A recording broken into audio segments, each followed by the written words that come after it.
तो तुम सुखी हो जाओगे। लेकिन तुम अड़ गए तो तुम्हारा सुख गया, क्रोध भी बढ़ गया, झगड़ा भी हो गया, वैर विरोध भी हो गया। शांति से सुन लो सबकी बात, बोलो मत। बोलत बोलत भय विकारा, बिन बोलत जयकार। अपने आप को हर जगह मिटा दो। मोह भी तुम्हारा सीमा तक है। बच्चे को बढ़ाना है, प्यार करना है, स्कूल भेजना है, उसके लिए धन खर्च करना है, तो ठीक है। लेकिन बच्चे को बहुत ऐश अशरत से पालो, लाड़ से पालो, दुलार से पालो। न हो तो भी उधार लेके उसको दो, बहुत अच्छे कपड़े पहना दो, बहुत अच्छा खिला लो, बहुत अच्छा उसको शुरू से रखो, तो वो फिर बड़ा होके तुमको तंग करेगा और अपनी हर बात मनवा लेगा, क्योंकि तुमने बचपन से उसकी सब बात मानी। पहले तो तुमने उसको खराब कर दिया। अब जब वो ज्यादा डिमांड करने लगता है तो तुम कहते हो लड़का खराब है। पहले बीवी आती है घर में, आदमी बहुत दुलार करता है, मसे मसे मिली है, 24-25 साल तो इसके बिना गुजर ही गया, तो बहुत लाड़ दुलार होता है, बहू का भी लाड़ दुलार होता है। फिर उसके बाद जब कोई उसके बिहेवियर को देखते हैं तो लाड़ दुलार तो कम हो जाता है, लेकिन उसको तो वही याद है, वो उसी भाव से फिर तुमसे चलेगी। और जब उस भाव से चलेगी तो तुम कहोगे सर चढ़ गई हो, मेरे सिर पे चढ़ गई तुम। तो ममता भी उतनी रखो जो सीमा में हो, लोभ भी सीमा में रखो, क्रोध भी सीमा में रखो। भगवान की हर बात सीमा से है। अति का भला न बोलना, अति की भली न चूप। अति का भला न बरसना, अति की भली न धूप। अति सदैव वर्जित है। किसी भी चीज के लिए अति, किसी को अति सताओगे तो तुम कभी खुश नहीं हो। किससे अति बोलोगे वो दुखी हो जाएगा। जिस चीज की अति करोगे, डिक्टेटरशिप अति, तो कोई तुम्हारा मित्र नहीं बनेगा। किसी भी चीज के लिए अति करो। अहंकार अति, किस चीज का अभिमान? कभी सुंदरता का, कभी धन का, कभी पैसों का, कभी समझदारी का, कभी ज्ञान का। ये भी लोभ, ये भी अभिमान। मैं ज्ञानी हूं, ये अज्ञानी है। मैं गुरु हूं, ये शिष्य है, ये मेरे डिसाइपल हैं। फिर उसको नौकरों की तरह चलाओ। तुम कपड़े दो, तुम प्रेस कर दो, तुम ये कर दो, तुम वो कर दो। कोई नहीं बनेगा नौकर। वो शिष्य भी छोड़ के भाग जाएगा तुमको। कहेगा पहले तो इसने प्यार किया, अपनी थाली में खिलाया, जब तक अट्रैक्ट करना है तो बहुत किया। जब वो भक्त बेचारा अट्रैक्ट हो गया, तुम्हारी शरण में आ गया, अब उसको नौकर बनाओ। तुम अपना काम खुद करो ना। क्यों जो बेचारे सत्संग सुनने आए हैं, कोई चाकरी करने तो यहाँ नहीं आए, तो तुम क्यों उनसे नौकरी कराते? किसी को बोलोगे हमारी साड़ी कलफ लगाओ, किसी को बोलोगे हमारा प्रेस करो। खुद करो, बैठ के करो। खड़े होके नहीं कर सकते, बैठ के करो।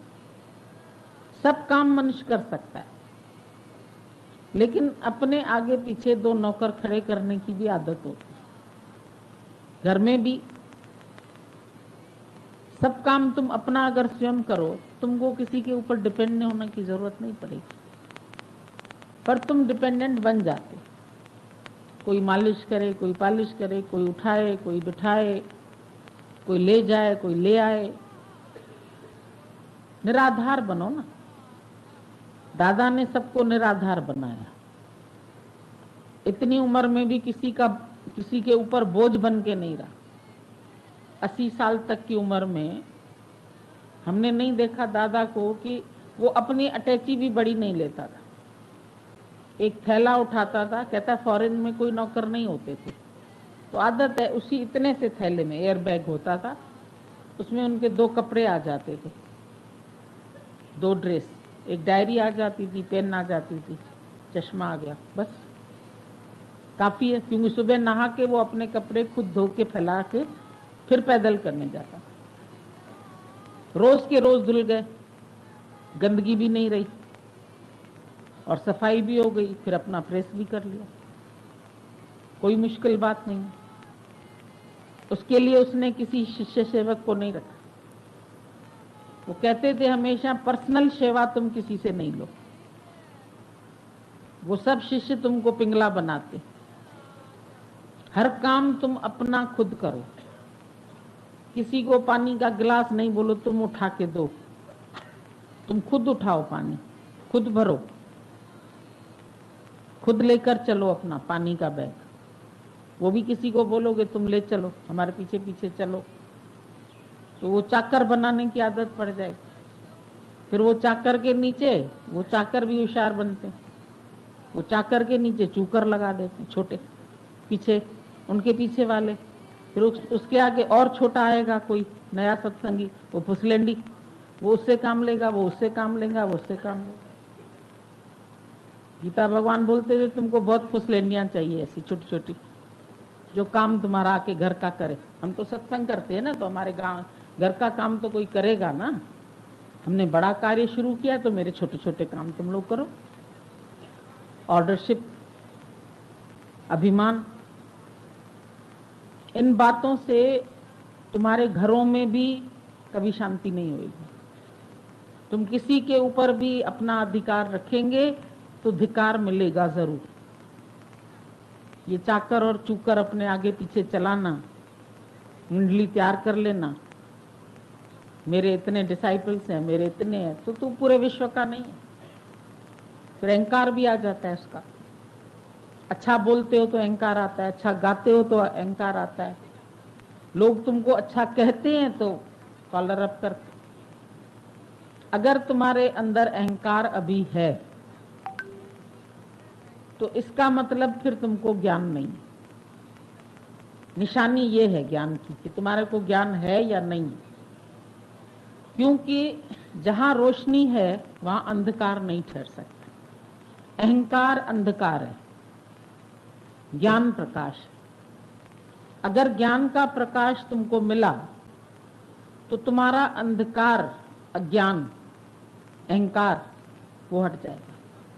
और अगर अभी तक भी अहंकार नहीं हटा, तुमको 2 शब्द किसी ने कहे, तुम्हारे आंसू निकलने लगे, तुमको दुख हो गया, तुम परेशान हो गए। क्यों कहे? रोज तो अच्छी तरह से बोलते हैं, आज क्यों कहा, आज मेरी कौन सी गलती देखी, आज मेरे को उसने अच्छा नहीं समझा। तो ये बातें जो भी आ जाती है जिंदगी में, इनसे तुम्हारे जीवन में कड़वाहट फैलती है। प्यार फैलना चाहिए, रस फैलना चाहिए, आनंद का रस। भगवान क्या है? भगवान है रस में। भगवान का कोई स्वरूप नहीं है, वो प्रेम का रस है, वो आनंद का रस है, आनंद स्वरूप है। वो अपनी देह की हद से पार हो गया। तुम अपनी देह की हद में है, जब तक मैं करते हैं तो अहंकार है। देह को मैं मानते, देह को पूजनीय बनाते। दादा तो गुस्सा करके हटा देते थे, गाली देते थे, मेरी देह को पूजनीय मत बनाओ, मेरे ऊपर हार फूल नहीं चढ़ाओ, अपने ऊपर चढ़ाओ। औरों के ऊपर जिनसे दुश्मनी है उनके ऊपर चढ़ाओ, मेरे ऊपर क्यों चढ़ाते? उसको पूजनीय बनना, वंदनीय बनना नहीं अच्छा लगता था। ये सब गिराने के खड्डे हैं, पिटफॉल्स। और पिटफॉल्स से तुम बचो पहले से ही। सावधान होके गुरु तुमको चलाता है, तो सावधानी से चलेंगे तो कभी तुम्हारे मन में कोई हर्ष या शोक नहीं होगा। तुम शोक से मुक्त हो जाएंगे, हर्ष से मुक्त हो जाएंगे। नहीं हर्ष है उसको, नहीं शोक है, नहीं दुख है, नहीं सुख है। उसको कुछ भी अंदर से अंतर नहीं पड़ता है। बोले देखो जैसे तुम फूल को पौधे में देखते हैं तो भी फूल खुश है,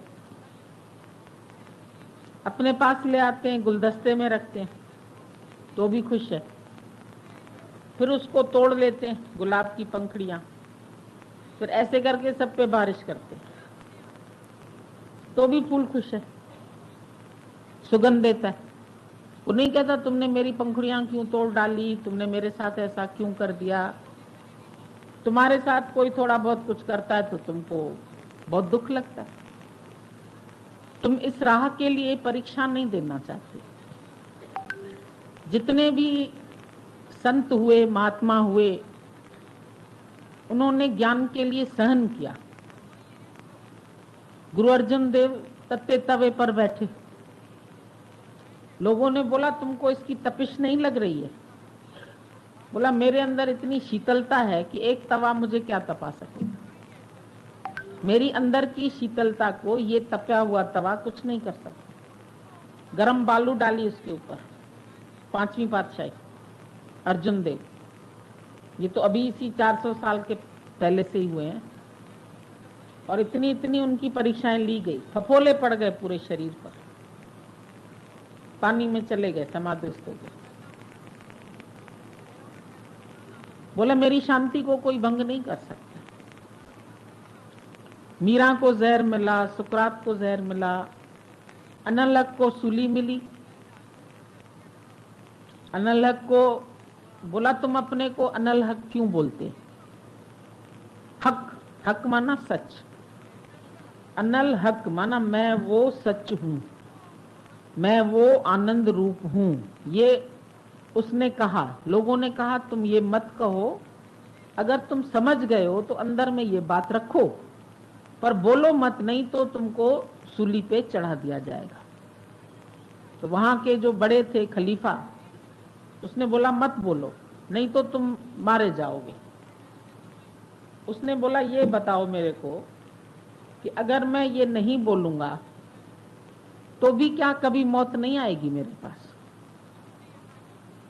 अगर मैं आज ये सत्य छोड़ दूं, बोलना छोड़ दूं अपने को हक, तो क्या मृत्यु नहीं आएगी? ये गारंटी है तुम्हारे पास? उसने बोला वो तो आएगी। तो बोला फिर क्या डरूं उससे, मारोगे ही तो सही। तो उसको कैसे मारा? एक एक अंग उसका काटने लगे शरीर का, हाथ काटा, ये काटा, पैर काटा, और उससे जो खून निकले वो सारा अपने मुंह पे लगा रहा।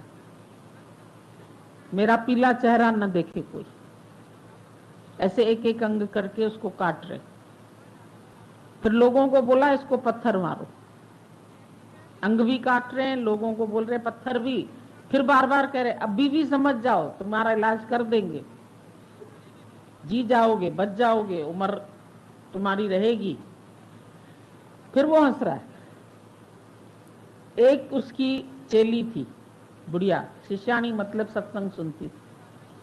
उसको डर लगा अगर मैं पत्थर नहीं मारूंगी तो ये खलीफा मेरे को भी मारेगा।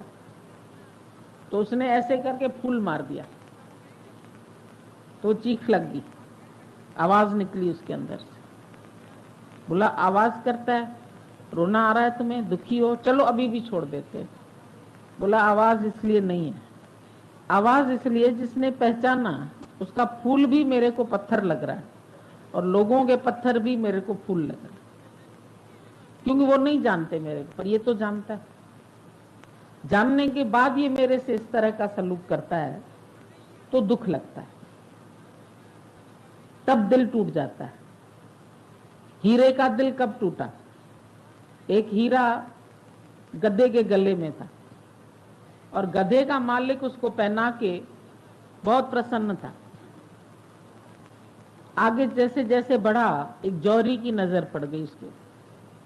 बोला इतना बड़ा, इतना सुंदर हीरा ये गधे के गले में डाल के चल रहा है, इसको तो कोई कदर ही नहीं है बेवकूफ को। बोला इसके गले में डालने से अच्छा है मैं इससे खरीद लूं, इसको कुछ पैसा दे दूं, तब तो ये खुश हो जाएगा। उसको बोला भाई ये तुम अपना हीरा जो है गधे के गले में डाला है, ये मेरे को बेचोगे? उसने बोला नहीं बेचेंगे। क्यों नहीं बेचोगे? बोला इसलिए नहीं बेचूंगा क्योंकि मुझे गधा अच्छा लगता है, मेरा प्यारा है गधा। हीरा भी मेरा है, मैं चाहे उसके गले में डालूं, चाहे मैं अपने गले में डाल दूं, तुमको इससे क्या मतलब?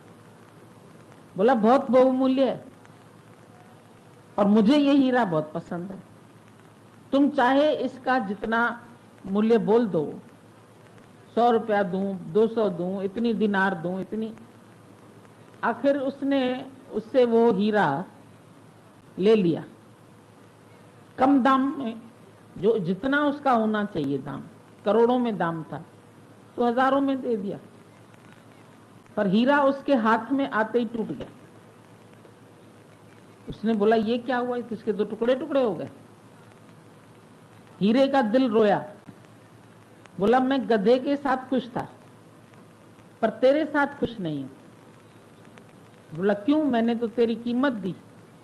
बोला कितनी कीमत दी? तुम तो जानते हो ये करोड़ों का है, तुमने हजारों में इसकी कीमत दी। तो मुझे दर्द हुआ कि पहचान के भी तुमने मेरी कदर नहीं की। और वो कम से कम मेरे को प्यार तो कर रहा था, नहीं पहचान रहा था पर प्यार तो कर रहा था। तो भले तुम सरल है, तुम सीधे हैं, किसी चीज को प्यार कर रहे हैं तो भी अच्छे हैं, लेकिन जो व्यक्ति सुन के जान के, जैसे क्राइस्ट को भी जिसने जाना, उसके 12 शिष्यों में से एक शिष्य ने चुगली कर दी तो उसको दुख लगा कि तुम तो रहे, तुम तो साथ बैठे, साथ खाया, फिर तुम कृतज्ञ बन गए, फिर तुमने जाके चुगली करी थोड़ी सी दिनार की लालच में। ये लालच मनुष्य को पैगंबर से भी दूर कर देती, ऐसी बुरी चीज है। थोड़ा सा पैसा, थोड़ी सी माया, हम माया को बहुत चाहते हैं, परमात्मा को नहीं चाहते। प्रभुता को सब कोई चाहे, प्रभु को चाहे न कोई। जो प्रभु को चाह ले तो प्रभुता चेरी हो। बोला तुम प्रभुता को तो बहुत चाहते हो, तुम्हारी मशहूरी हो, लोग तुम्हें जाने, तुम्हारा नाम हो, तुम टीवी पे आ जाओ, लोग तुम्हारे फोटो खींचें, लोग तुमको कहें ये चीज बहुत अच्छी है, वो चीज बहुत अच्छी है, आपके पास आप बहुत अच्छे। तुम प्रभुता, प्रभुता माना बढ़ाई, तुम सब चाहते हैं पर प्रभु को न चाहे कोई, परमात्मा को नहीं चाहते, सच को नहीं। अपनी तुम्हारी मशहूरी हो, ये रोज मंदिर जाता है तो मंदिर जाने का फल थोड़ी तुम्हें मिलेगा। तुम दिखावे के लिए जाते हो कि आदमी बड़ा अच्छा है, रोज मंदिर जाता है, वहां जाके क्या करता है? इच्छाएं पूरी करता है, दुनिया को दिखाता। मैं न पक्का सत्संगी हूं, नेमी हूं, नियम से आता हूं। आता है सत्संग में, सो जाता है, चला जाता है वापस, उठाता कुछ नहीं है। लोग उसको अच्छा समझते हैं, सत्संग जा रहा है ना, ज्ञानी है बड़ा, रहत कुछ नहीं है घर पे, बाकी ज्ञानी है, अपने आप को समझता है मैं बहुत रहनी में लगा रहा हूं, मैं बहुत अच्छा हूं, मैं फर्स्ट नंबर हूं गुरु का।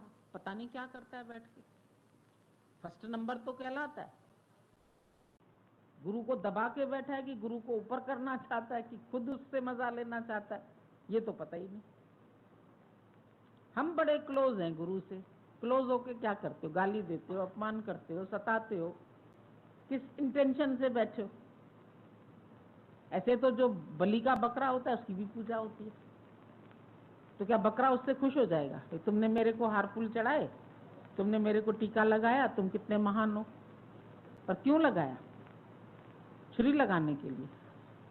तो कोई किसको कितना प्यार कर रहा है वो तो तुम ऊपर से देखते हैं खाली, अंदर से तो नहीं जानते। रामकृष्ण परमहंस थे, उनका एक भतीजा था, हृदय नाम था उसका। वो इतना सताता था उसको, कभी जो बाहर मिलने वाले लोग आए उनको आने नहीं देता था, कभी मतलब सारा अपना उसके ऊपर रखता था अधिकार। तो जानता तो था सब रामकृष्ण, पर बोलता कुछ नहीं था उसको। लोग कहते थे ये बोलता क्यों नहीं है। वो कहता था ये मेरे को साधारण समझ के मेरे को भी अपने अंडर चला रहा है, चलाने दो, मैं भी अपनी परीक्षा समझ के इसके साथ ऐसे ही चलता रहे, मैं इससे दुखी नहीं होता हूं। ज्ञानी दास बन के भी दुखी नहीं है, छोटा बन के भी दुखी नहीं है, झुक के भी दुखी नहीं है, तुम झुका के भी दुखी हो, तुम उसको मोड़ के भी तुम सुखी हो जाओगे, पर दुखी रहोगे, पर वो मुड़ के भी खुश है, क्योंकि उसके अंदर में अपना आनंद है, उसका आनंद तुम्हारे ऊपर आधारित नहीं है। ब्रह्मज्ञानी झुकता है, झुकाता नहीं।